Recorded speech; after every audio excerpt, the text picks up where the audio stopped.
all kidding aside, it was horrible. And we're going to play some of it. And if you've got kids, as they would say on the television, viewer discretion advised. But this is about the audio side of it.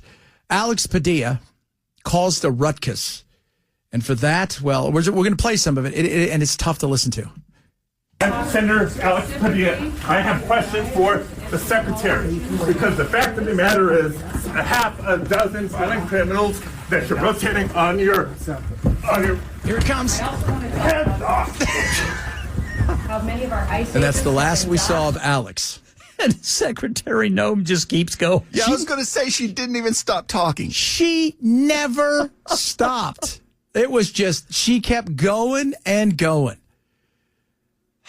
Now, he did survive, and they did have a conversation afterwards. And, of course, the likes of, well, MSNBC, Nicole Wall is here. How she survives daily is beyond me, but I want you to listen to this. This was one of the bleakest days of anchoring that I've ever had in the job. I mean, one of the bleakest days of anchoring. This was. Nothing's ever been bleaker than this. This was it. This was it. Plane crashes, terrorism, shootings at schools, all of those things. This was one of the bleakest. Terrible.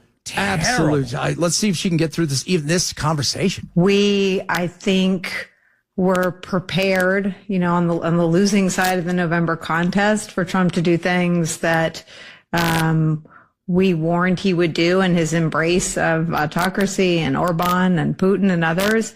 But as your former colleague Ben Rhodes said on my show today, I mean, Orban hasn't done this. This is, he's to the autocratic, right of Orban. And to be doing what they're doing in full view of the cameras really does make the mind expand in new directions in terms of wondering what they're doing to people who don't have, who aren't one of a body of 100. Like meaning if this was just a run-of-the-mill congressman, they might have shot him on sight. They might have. But because he's one of they didn't know who the hell he was. They didn't. I want you to listen to this. This was spectacular. This is CNN, so Aaron Burnett talking to the former governor of Minnesota about, do you think, this? Senator Mark Kelly made an interesting point at the top of the program. He said, look, you're in California. You're hosting a press conference in the state of California, in the moment that we are in California. And one of two senators from California is sitting in the room and stands up and starts talking. And you should know who he is. And you should know who he is. And that would mean you don't just handcuff him. Do you see it that way? No, I read and follow politics incredibly closely, and I didn't know who he was. I had to look him up.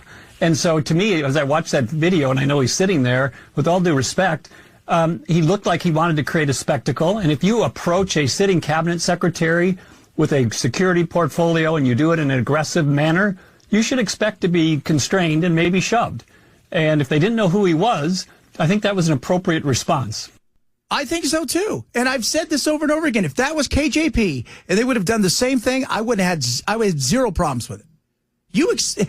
This guy's a governor. I had no idea who he was. I had to look him up. And I like politics. I mean, think about that. Think about that. He identified himself. Oh, okay, so I'm supposed to take his word for it? Yeah, while he's bum rushing the stage or the podium, he's identifying himself. He's a U.S. senator. You know what? You think that it's bad for you on the Democratic side when you've got Stephen A. Smith going, what the hell are you doing? I saw that. Here you have this senator, Alex Padilla. Can Kristi Noem speak? Could you have waited till she finished to ask your questions? To shout your questions? You are a senator, right? You couldn't wait? So that was just you out of control because you were just losing it up. You, a United States senator, couldn't compose yourself and let the head of Homeland Security finish her thoughts before you asked the question. Couldn't do that, huh? Couldn't do it, huh? However, Could you help the Knicks? That is a good point, though, because if that had been on the Senate floor, his behavior would have been absolutely not tolerated. Exactly. 100%. And you know what? I would have looked at him and said, hey, I want to reclaim my time. Here's the thing. So afterwards, he goes off, and the MSNBC later on is asking him, did you meet with him? Because he goes, yes. He goes, to be fair, they took me aside, and one of their people came out once they identified who I was. And he's a big dude, by the way. You know, as you said yesterday, the leverage was there because he's a big guy. Yeah, he's a tall fella. So, and just to let you guys know how unaware people are of him, he's the senior senator of California. The other senator is Adam Dipschiff. So my buddies who live in California, I was talking to last night, they didn't know who he was. They've heard the name. They didn't know what he looked like. So with all this going on, he said afterwards, her second in charge, her secretary that handles everything, came over and goes, look, would you like to meet with him personally, her personally? He said, I would. And then they said, would you like to go in and finish the press conference and stuff? And he said, I would like to do that too. It was a cordial meeting, and then he went outside and, of course, cried to the cameras. Yeah. But it was all a setup. He was there to do this and to make it look like Trump's worse than Orban. And if you guys don't know who he is, he's the guy that runs Hungary. Pretty iron fist. That's what I'm saying. Orban would legislate well anything. Orban's the kind of guy that would change the anthem if he could, to put like his mom in it, like that guy did in Turkmenistan or wherever. Put his mom in the anthem. Is that the place where you can only drive a white car in the city? Right? Like one of those places? Oh. That's the insanity. Like these people are just, you did this to yourself, but you know what? You got everything you wanted out of it. And the right and even the left are like, no, sorry, you wanted to make a spectacle. You made your spectacle, but it didn't get you what you want. And with all that going on, Trump then says yesterday, farm workers and hotel folk, they should stay. They should probably stay. Trump's probably like, what do you mean? What's wrong with our hotels? We have nobody working there? That's right. Wait, you're telling me I got nobody working there? Trump Tower got a hold of him and said, Mr. President. When you say nobody working, do you mean they called out because they're mad? No, they just know. Okay, well, we need to fix that. We need to fix that, indeed. So, and by the way, you cannot bum rush anybody on either side of the aisle. No. That's a stupid thing to do. And you play a stupid game, you win a stupid prize. And he is lucky because, you never know what can happen. You never know. And he put up a hell of a fight, too. It wasn't like he got pushed back once, took a step back and said, look, I'm a U.S. Senator. I'm with here in California. I want to talk to you. And he didn't wear his pen. None of that stuff was visible. So settle down there, kitten. Ooh-wee. You and your Southern Baptists. I can't believe you made jokes about space Mormons yesterday, too. We didn't hear from the space Mormons. We made a joke about them.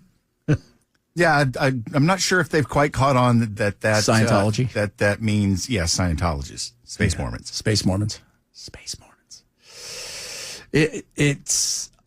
In California, I've made a few jokes and I've gotten a couple emails. Well, they have a celebrity center here. Do they? Is it big?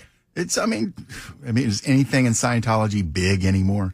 No, but it's just you would think I could get at least one letter from them calling me a bigot. Yeah, they didn't, huh? I did a voiceover for them, and I had no idea it was for them. So it was in Riverside, California. They just mentioned it was for some dude named Zenu. No, and they said, hey, can you come do this? It was, I read for something, it was just a regular old read. And then, they said, hey, it's a day's work. You get like $1,600. I'm like, okay, cool. So, but they wanted me to come out there. See, that's when it gets weird. So out to the compound. So I go out to, it's in Riverside, right, out to the the space Mormon ship temple thing. And I couldn't even get in the building before they started trying to, I'm here to do a voiceover. And I'm like, oh God, I couldn't even get in the building before they started trying to tell me about the DC-10s or whatever. Can I go to the higher, what is it that you want to go clear? Yeah, you want to go clear. You want to go through all the different ranks and go clear once you've spent your $1 million of paying for this. What's it cost to go clear? That should be it. If I give you $1 million, will you stop bugging me? No, because they want to be able to have that shot of them presenting you the certificate of going clear that they can put in the booklet. And one of the reasons that there's so many people in Hollywood that get brought into it is because for years they would give free acting classes to everybody with the biggest acting coaches and stars. And that's how they recruited a lot of these people. So you could go take a voice acting class with the biggest voiceover actors who were all Scientologists, and you could do it for free, essentially. And so people would go, and then they're like, hey, you know what? Your life's not very good, and I can see that your aura, or whatever it is that they say. You got a lot of Thetans hanging on you. You got a lot of Thetans hanging out with you. Man, they're coming after us today, guys. I'll tell you that right now.